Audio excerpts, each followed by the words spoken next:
চাঁপাইনবাবগঞ্জ, যেখানে আসলে আপনি দেখতে পাবেন ছোট সোনা মসজিদ, দারাজবাড়ি মসজিদ, দারাজবাড়ি মাদ্রাসার দংশিত স্থাপত্য এবং ভারত বাংলাদেশের বর্ডারের সৌন্দর্য। হ্যাঁ গাইস, আজকের ভিডিওতে আমি আপনাদেরকে চাঁপাইনবাবগঞ্জের সৌন্দর্য দেখানোর চেষ্টা করব। সো চলুন ভিডিও শুরু করা যাক। হোয়াটসঅ্যাপ পিপল, অ্যাকচুয়ালি অনেকদিন পর একটা ভিডিও নিয়ে চলে আসলাম। আজকে ভিডিওটা একবারে কোনো প্রিপারেশন ছিল না, হুট করে চলে আসলাম চাঁপাইনবাবগঞ্জ। আর এই জেলাটা স্পেশালি হচ্ছে আপনার বর্ডার সাইডে। তো আমরা অ্যাকচুয়ালি চেষ্টা করবো যে এলাকার কিছু সুন্দর জায়গা আপনাদের সামনে তুলে ধরার। তো এখন আমরা যাবো, এখানে একটা ছোটখাটো শিশু পার্কের মতো জায়গা আছে, ওখানে একটু ভিজিট করবো আর দেখবো এখানকার সৌন্দর্য কিরকম। তো চলুন ভিডিও শুরু করা যায়।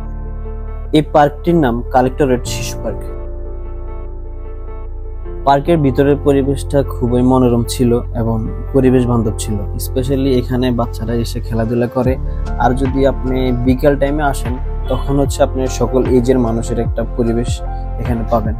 আর হচ্ছে এখানকার স্থানীয়রা এখানে আসে তাদের অবসর সময়গুলোরে পাস করার জন্য। সো আপনি যদি কখনো চাঁপাইনবাবগঞ্জ আসেন, আমি আপনারা বলবো অবশ্যই এখানে একবার আসবেন। যদিও এখানকার সবকিছু কৃত্রিম, তারপরও হচ্ছে পরিবেশ খুবই সুন্দর, আপনার একটা প্রশান্তির কারণ হতে পারে।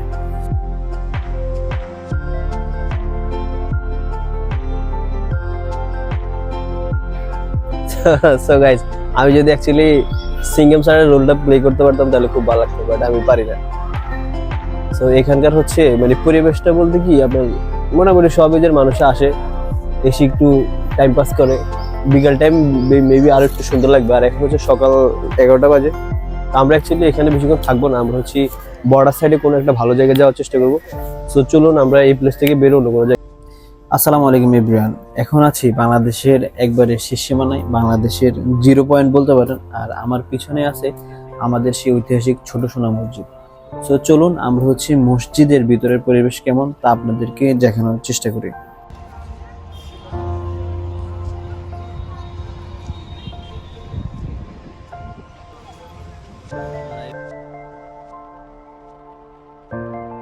বিশ্বাস করেন, মসজিদের আশেপাশের পরিবেশ এতটা সুন্দর যে আপনার মনের একটা ভালো প্রশান্তির একটা জায়গা হতে পারে আমাদের এই ঐতিহাসিক ছোট সোনা মসজিদটি।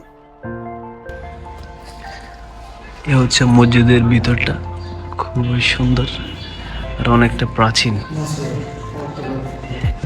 এখানে এখনো মানুষ নামাজ পড়ে। আর স্ট্রাকচারগুলো যদি দেখাই, মাশাআল্লাহ, খুবই সুন্দর। আর ফ্লোরের সেই প্রাচীন ডালাটা এখনো আছে, জানলাগুলো খোলা, কার্পেটগুলো।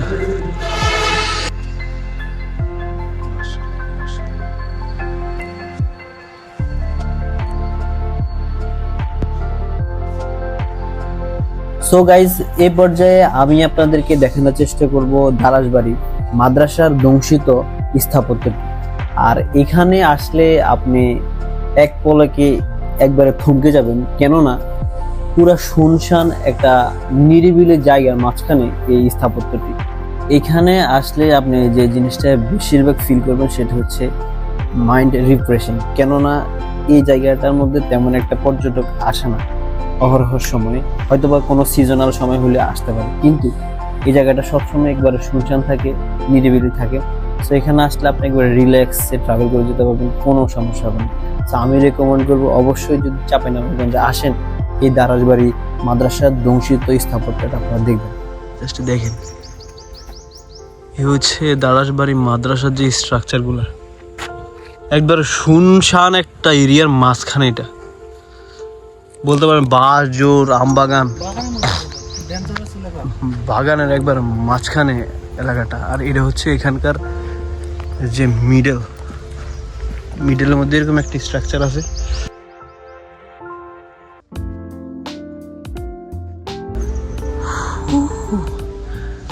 জায়গাটা দেখছেন, জাস্ট অসাম। সো গাইজ, এই পর্যায়ে আপনাদেরকে পরিচয় করিয়ে দিব চাঁপাইনবাবগঞ্জের আরেকটি ঐতিহ্যবাহী মসজিদের সাথে। এই মসজিদটির নাম হচ্ছে ঐতিহাসিক দানিয়া দিঘি মসজিদ। এই মসজিদটি প্রায় 500 বছর পুরানো। আর একটা ইন্টারেস্টিং পার্ট হচ্ছে এখানকার যতগুলো প্রাচীন স্ট্রাকচার আছে আর মসজিদগুলি, স্পেশালি যতগুলো মসজিদ এখানে আছে সবগুলো এখনো পর্যন্ত চলমান আছে। সবগুলো মসজিদে মানুষ হচ্ছে 5 ওয়াক্ত নামাজ পড়ে। আর এই বিষয়টা আমার কাছে খুব ভালো লাগছে। আর এখানকার স্ট্রাকচার অন্যান্য স্ট্রাকচারের সাথে মানে একবারে সেম টু সেম, বাট ঐতিহাসিক ছোট সোনা মসজিদের স্ট্রাকচার একটু ভিন্ন ছিল, এখানে কারুকার্যগুলো একটু ডিফারেন্ট ছিল, বাট এখানের কারুকার্যগুলো একটু আলাদা, বাট হচ্ছে স্ট্রাকচারগুলো আমার কাছে প্রায় একই লাগছে। সো এখানে হচ্ছে আমরা তেমন একটা সময় দিব না, আমরা চলে যাবো আমাদের পরবর্তী স্পট।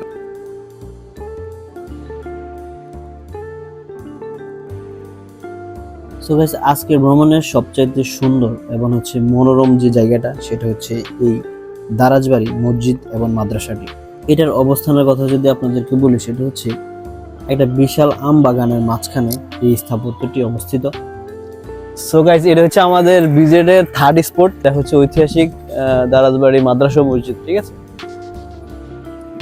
মোটামুটি একটা হিস্ট্রিক্যাল ভাইবস এখানে আসলে আপনারা পাবেন। আর স্ট্রাকচার গুলো যদি আপনাদেরকে দেখাই, প্রাচীন স্ট্রাকচার গুলা বলতে খুবই সুন্দর। 1449 সালে এটা এস্টাবলিশড হয়েছে, চিন্তা করতে পারেন বিষয়টা। আর ভিতরে যদি দেখি, মাশাআল্লাহ মাশাআল্লাহ গাইস, ওয়াও, জাস্ট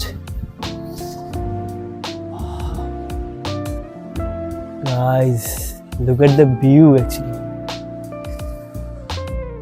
পুরাই মাথা নষ্ট ভিউ গাইস, পুরাই মাথা নষ্ট ভিউ। অ্যাকচুয়ালি চাঁপাইনবাবগঞ্জ এইসব জায়গা যে আছে, আমি অ্যাকচুয়ালি শুনছিলাম, পড়ছিলাম, বাট আমার কিউরিওসিটি সেজন্য দিন দিন বাড়তেছিল যে কেমন হবে। এট লাস্ট জাস্ট ভিউগুলো দেখেন গাইস, স্ট্রাকচার গুলো দেখা।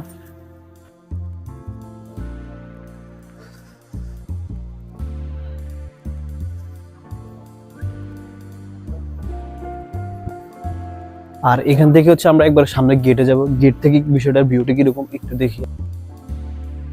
মেইন গেট বলতে এখন আর এখানে মানে স্পেশাল কিচ্ছু নাই, মানে হচ্ছে আপনি দেখতে পারবেন কিন্তু এটা ইউজফুল কিছু না, মানে জাস্ট আসে মানুষ দেখার জন্য। আউটলুকটা কিরকম বাইরে থেকে, জাস্ট অ্যামেজিং, ওয়াও একটা জায়গা ভাই। আর আশেপাশের জায়গাগুলা পুরা মানে আম বাগানের মাঝখানে এই বিষয়টা। আর আপনারা তো সবাই জানেন যে চাঁপাইনবাবগঞ্জ স্পেশালি আমের জন্য বিখ্যাত। এখানে হচ্ছে বড় বড় আমের বাগান, আমের বাগানের মাঝখানে ঠিকই ভবনটা। আমরা এখন আছি একবারে বাংলাদেশ আর ইন্ডিয়ার যে border, 0 point. Welcome to Bangladesh, দেখতে পাচ্ছেন এখান থেকে বাংলাদেশ শুরু, আর এটা হচ্ছে ইন্ডিয়ার যে জায়গা, এটা হচ্ছে এখান থেকে আবার ইন্ডিয়া। সো গাইজ, আজকের ভিডিও এখানে শেষ করলাম। আর এটা হচ্ছে ওয়েলকাম টু বাংলাদেশ, মানে হচ্ছে বাংলাদেশের বর্ডার এখান থেকে শুরু। আর ওই যে ওই পাশটাই হচ্ছে আপনার ইন্ডিয়ার ওই যে গেটটা দেখা যাচ্ছে, বাট আমাদেরকে ওইদিকে যাইতে দিবে না, কারণ হচ্ছে এখানে তারা হচ্ছে চেক করছে, নানা রকম ঝামেলা আছে, আমরা ওইখানে যাইতে পারলাম না। সো আজকের ভিডিও এখানে শেষ, দেখা হচ্ছে নতুন প্লেস। আল্লাহ।